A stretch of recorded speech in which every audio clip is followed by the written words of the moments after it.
All right, hey everybody. I just wanted to go through the Odyssey with you real fast. And so let's get the basics out of the way first. First of all, you're going to have access to our online textbook.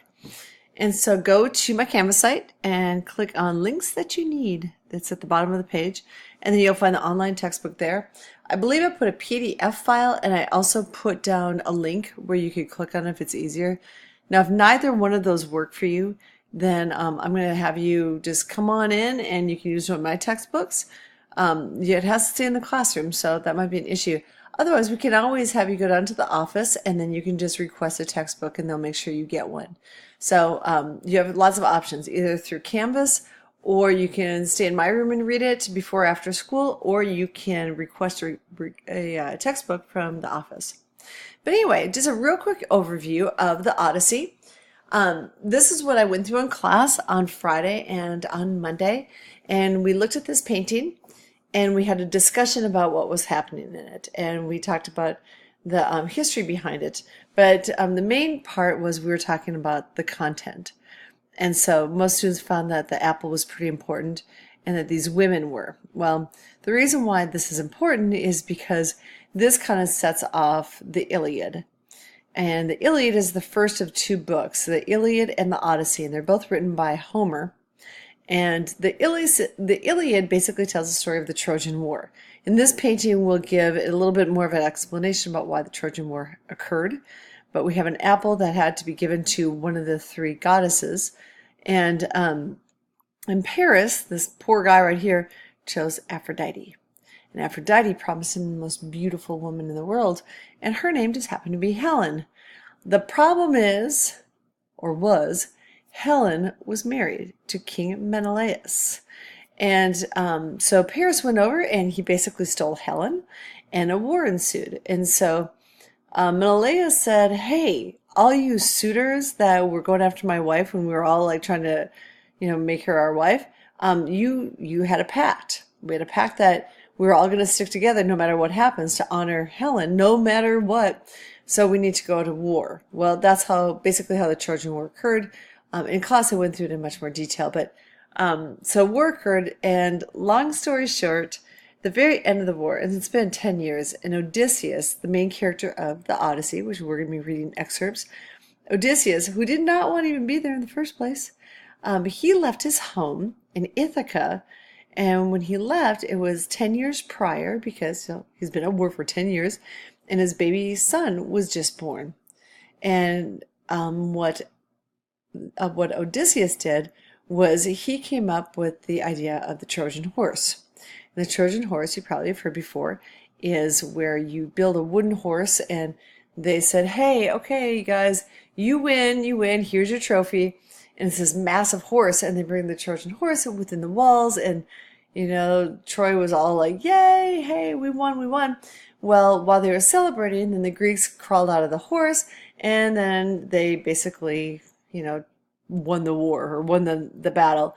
And so Odysseus, and this is where the Odyssey comes into play, Odysseus, who was supposedly inspired by Athena to create this Trojan horse, he went to the sea, basically, and looked at the sea and said, hey, I don't need you gods. I don't need you at all. I came up with this myself. A mere mortal. I did this. Well, the problem is this. Let me get to this page right here. The problem is, this is where the Trojan horse occurred. This is where his home is. And when you think about it, he needs to go through the sea to get there. Well, he just kind of ticked off Poseidon when he said, hey, I don't need you because I did this all myself. So Poseidon said, oh, so you think you did this all alone, do you? Well, don't expect to go home anytime soon, or really ever for that matter, and basically blew him off course. And that's where he meets the Cyclops, and he's lotus eaters, and he goes to Hades, and he sees the sirens, and so on and so forth. And that's really where it all comes into play, what we're going to be doing. So I'm going to go back for a second. The Iliad basically is the Trojan War, and the Odyssey is Odysseus trying to get home after the Trojan War. Okay, so those are our two main segments. So here's the problem, or not the problem, but the style that Homer decided to write it. He decided, and this is where you have to write this down for study purposes, because I guarantee you it is on the test, 100% on the test. It's called in medias res. And in medias res just means in the middle of things. And so you have a linear plot structure, and you probably know this, and I'm just going to make a little zip. It's called the Freytag's model, but it's where you have the exposition, rise in action, climax, fall in action, and you've got your resolution. Okay, in medias res doesn't do that. That's what I just explained to you is a linear plot line. It goes 1, 2, 3, 4, 5. When you have a medias res, it's considered a non-linear plot line. So instead of going 1, 2, 3, 4, 5, it starts at 3, and it goes back to 1 and to 2, and now we're at 3, and then 4, 5. So in medias res is a little bit tricky, and there's a lot of really good reasons why authors try to do that. And think about it for a little bit. Part of it is it creates curiosity. It's like we start in the middle of an action and we all want to know, well, wait a second, how did it get to the action in the first place? Or it might start at a point where it's right before the climax and you're like, oh my gosh, this is so exciting. So it captures the readers immediately. Well, some students really like it. Some readers really like in medias res because it does that. Others get a little bit frustrated because they're like, wait a second, you're making me work on this one. I like to kind of ease into a book. You're just throwing me in. So every author has a different technique, and as a critical reader, you can decide what's most comfortable for you, but to be exposed to different types is pretty important. So in short, in medias res, it usually begins a narrative, or it usually describes a narrative that begins not at the beginning of the story, but somewhere in the middle, usually at some crucial point in the action. And it comes from Horace, who was an epic poem. And so instead of going, he would go straight to the heart of the story instead of beginning at the beginning. So how this works with the Odyssey, I'm just going to tell you. Okay, so this is a map that's similar to the one that's hanging up on my wall. So I told you at the end of the Iliad, we got the Trojan horse, right? So it makes sense you'd go 1 and then 2, 2, 3, 4, and so on. Well, what Homer does is he basically starts at Calypso, and he goes to Calypso, and then he takes a raft over here, and when he lands on the raft right here, then he's like, oh my gosh, where am I? And the king and his court says, oh my gosh, who are you? And he said, hey, I'm Odysseus. And they're like, what? Are you serious? We don't even know who you are anymore. We thought you were dead. Well, Odysseus then says, hey, well, let me tell you where I've been. So it starts here, and he goes, let me tell you about my travels.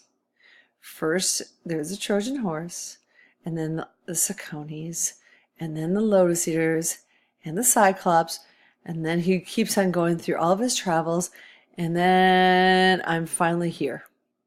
And the king's court is like, oh my gosh, that's an amazing story. That's so cool. What can we do to help? And he goes, now I just want to go home. And so he goes from here, and then he goes to Ithaca. So part 1 of the Odyssey is basically him landing on the shore and then telling the story about where he's been for now it's been almost 15 years. And then part 2 of the Odyssey is his travels from after he tells his story of his travels to getting home to Penelope. And Penelope is his wife who lives in Ithaca. So that's in medias res. It starts in the middle of, and it kind of is a jumbled up or a non-linear plot line, which again, it's just a different style that authors have. So one of them that does that is Forrest Gump. You might remember that movie if you've ever seen it before, but we have a story that basically Forrest Gump is sitting on a bench and he's talking to people that come and sit by him, and he's telling the story about how this happened and this happened and this happened when I was a kid, and then as I was growing up, and then it led to this, to this, to this, to this, and here I am on the bench waiting for the next thing. So here I am, and then the last lady goes, and then he goes home. So it goes like basically present tense to past tense, and then it continues on. So that's in medias res. And so the Odyssey has the same thing. And just in case you're wondering, that is Big Bad Poseidon. And poor little Odysseus. Okay, so in the Odyssey, and Odyssey just means a journey. What I just wanted to tell you is that we went through a travel chart, and I do have a chart that I'll give you in class within the next week or so. We can kind of map it out a little bit, and it might help clarify some issues just so we can keep everything straight. So just kind of be patient on that. But what I'm going to ask that you do is read the Cyclops. And the Cyclops, it's the Cyclops in Circe, and it starts on page 212 of the online textbook. So when you open up that PDF or you go to that link, you'll see in the bottom right-hand corner, you'll see the page numbers. And then there's the Cyclops. And what I would tell you to do, just a little hint, is it is an epic poem, which means it is in a poem form. So you think, well, poem's a pretty easy thing to read.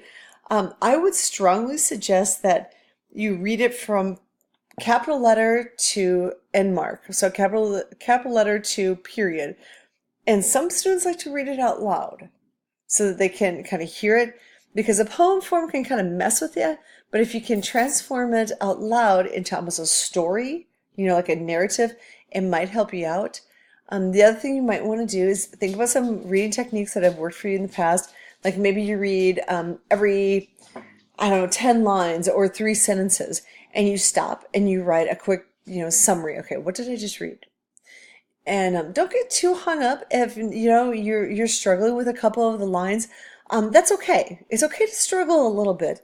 What I don't want you to do is read 4 pages of it and go, I can't understand a thing. If that happens, then you come in and talk to me before the quiz so we can get you all squared away. But I'm confident that you're going to do well. And the quiz will cover basic, hey, do you understand what's going on? And then it's going to have you dig a little bit deeper into the meaning of the text. So it's a little bit of comprehension, but it's also some reflection as well. So just make sure that you are comfortable with that. And I will see you on, the quiz will be on Tuesday and Wednesday of next week. So picture day. So you take your pictures and you'll take a quiz. All right, thank you so much, and I'll talk to you soon.